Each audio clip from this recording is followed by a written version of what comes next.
ጓድ መለስ እንደምን ሰንብተሃል? ዛሬ እንድጽፍልህ ያደረገልኝ ባዳ አካባቢ ያለው አሳሳቢ ሁኔታ ነው። በመካከላችን ያለው ድንበር በዘልማድ የሚታወቅ እንጂ በትክክል ነጥቦና ተረጋግጦ ያወቅነው ወሰን አለ ለማለት አይቻልም። የዛሬና የወደፊት ዝምድናችን አንጻር ብዙም ክርክር አድርገንበት የቆየነው ጉዳይ አይደለም። ለወደፊትም ቢሆን እምብዛም የሚያከራክርና የሚያሳስብ አይመስለኝም። እውነቱ ይሄ ሆኖ ሳለ አልፎ አልፎ ግን በተለያዩ ጊዜያት በተለያዩ ቀላል ምክንያቶች ግጭቶች ሲከሰቱ ተስተውሏል። በአካባቢው የሚገኙ ኃላፊዎችም በወንድማዊነት መንገድ ግጭቶችን ለማብረድና ችግሩን ለመፍታት ሲሞክሩ ቆይተዋል። በዚህ ሰሞን ግን አዲምሩግ አካባቢ ሰራዊታቸው የወሰደው የኃይል እርምጃ በእውነቱ እጅግ የሚያሳዝን ነው። ሁኔታው ወታደራዊ ኃይል እርምጃ እስከ መጠቀም የሚያደርስ ምክንያት አልነበረውም። ይህን ያህል አንገብጋቢና አሳሳቢ ቢሆንም እንኳን በወንድማዊነትና በመነጋገር በመግባባት ችግሩን ለመፍታት ባላስቸገረ ነበር። ከናካቴው ስለ ድንበር ጉዳይ ማንሳት ቢፈለግ እንኳን አግባብ ባለውና በተሻለ መልኩ መፍታት ይቻላል። ይህ የተወሰደው እርምጃ አስፈላጊ ወዳልሆነ ግጭት እንዳያመራ ከአሁኑ መገታት አለበትና አንተው ራሱ አስቸኳይ እርምጃ እንድትወስድ አሳስባለሁ። ከሰላምታ ጋር ኢሳያስ አፈወርቂም 160897 በኢትዮጵያ አቆጣጠር ነሐሴ 10 1989። ከጠቅላይ ሚኒስትር መለስ ዜናዊ ለፕሬዝዳንት ኢሳያስ የተሰጠ ምላሽ።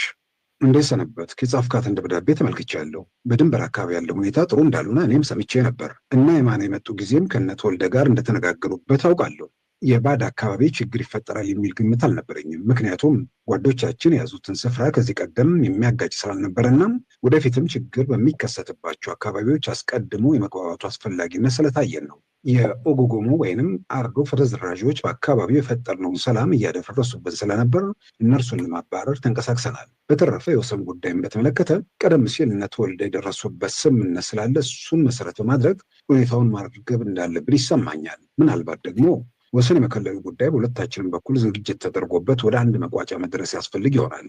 ከአንተ ጋር በተነጋገርነው መሰረት እነ ነዋይን ወደ አስመራ ልኬያቸው ነበር። ይሁን እንጂ ያደረጉት ስብሰባ ሁሉ ፍሬ አልባ ሆኗል። በኤርትራ ውስጥ የሚገኘው በር መጨረሻ ላይ ምን መሆን እንዳለበት ሶስተኛ ወገን ጨምረን እንድናየው ይህንኑ መሰረት በማድረግ በሚደረሰው ስምምነት እንድንጨርሰው።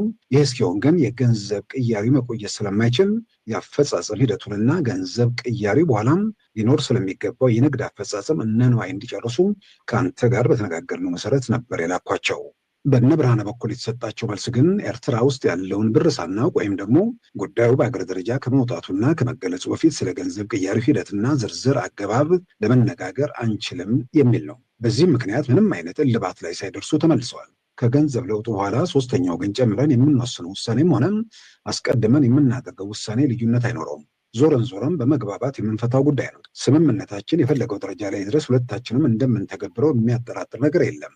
ስለዚህ ይሄ ጉዳይ ስምምነት ላይ እስኪደርስ ይቆይ የሚባል ጉዳይ አይደለም። ከአንተም ጋር የተግባባንበት ነገር ቢኖር አንደኛው ሌላኛውን ሳይጠብቅ ይቀጥል የሚል ነበር። እኛ አዲሱን ብር በሙሉ አስገብተናል። የመቀየሪያው ጊዜ መስከረም ይሁን የሚል ሀሳብም ስታቀርቡ ስለነበር እኛውም በዚያው መሰረት ተዘጋጅተናል። መስከረም ቀርቶ ጥቅምትንም ካለፈ ግን በሚስጥር የያዝነው ጉዳይ ሚስጥርነቱ ያከትምለታል። እንዲያውም ገና ከአሁኑ አዲስ አበባ ውስጥ መወራት ጀምረዋል። ስለዚህ በሁኔታዎች አስገዳጅነት ወደ ቅያሪው ከመግባት የውህደቱን ጉዳይ አብይ ግምት ሰጥተኸውና አስፈላጊነቱን ተገንዝበው ለሰዎች መመሪያ ብትሰጥና በሚቀጥለው 15 ቀናት ውስጥ ተገናኝተው ዝርዝር ውይይት ቢያደርጉበት የበለጠ ጠቃሚ ይሆናል።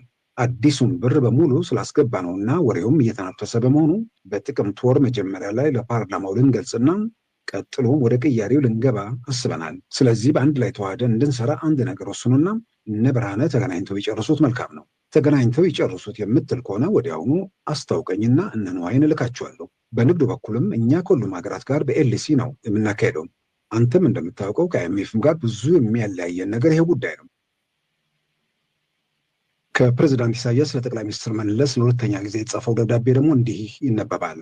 በድንበር ላይ ስላለ ሁኔታ ባለኝ መረጃ መሰረት በአዲምሩግ የተወሰደው የኃይል እርምጃ በማያከራክረን ቦታ ላይ ሳይሆን የእኛ አካላት በነበሩበት አካባቢ አባላቶቻችንን በማንገላታት በማባረርና የቆየውን መስተዳደር በማፈራረስ የተወሰደ እርምጃ ነው። ኦጎጎሞን ወይም አርዱፍን በተመለከተም እርምጃውን ከመወሰድ በፊት የራሳችንን መከላከል እንድናደርግ ባሳወቃችሁን መሰረት የእኛዎቹም ለመተጋገዝ በሚቀራረቡበት ወቅት ነው እርምጃው የወሰዳችሁት።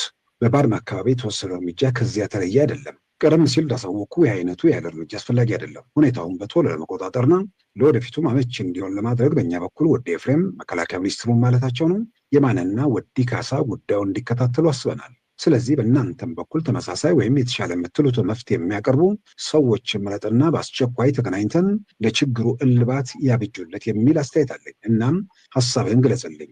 የገንዘብ ለውጡን ሂደት በተመለከተ እኔና አንተ በተስማማነው መሰረት የሚካሄድ ይሆናል። የዓለም ባንክም በጉዳዩ ላይ መሰላቸውን አስተያየት እንዲሰጡበት ተስማምተናል። እነርሱም እንዲያቀላጥፉልንና እኛም እልባት እንድናበጅለት በፍጥነት መንቀሳቀስ እንጂ ጊዜ መውሰድ አይገባንም። በድንበር ላይ የሚኖረውን የንግድ ልውውጥ ግን በእኛ በኩል በቀላሉ የምናየው አልሆነም። ምክንያቱም ብዙ ሕዝብ የሚጎዳና የሚያነካካ ይመስለናል። ወደ እኛ የሚገባውን ይሁን ከእኛ የሚወጣውን ንግድ ማገት አንችልም። ትላልቅ የሚባሉትን የንግድ ልውውጦች በተመለከተ ገና ካሁኑ ይሄ እንዲሁን ያ እንዲፈጸም የሚል ደንብና ውሳኔ ልንቀርጽለት አንችልም። ጊዜና ሁኔታዎችን እያየን የምንወስን ይሆናል። ይህንን በተመለከተ የእኛ ሰዎች ለነነዋይ በስፋት ያብራሩላቸው ይመስለኛል። አሁን በችኮላ እንዲህ ይደረግ ማለቱ ኋላ ላይ እንቅፋት እንዳይፈጥርና ጉዳዩን በየማዕዘኑ በጥልቀት ለመመልከት እንዲያስችል ተቀራርቦ መነጋገርና መወያየት ይጠይቃል። ከሰላምታ ጋር ጓድህ ኢሳያስ አፈወርቂ ነሐሴ 25 1997 በኢትዮጵያ አቆጣጠር ነሐሴ 19 1989 ዓ.ም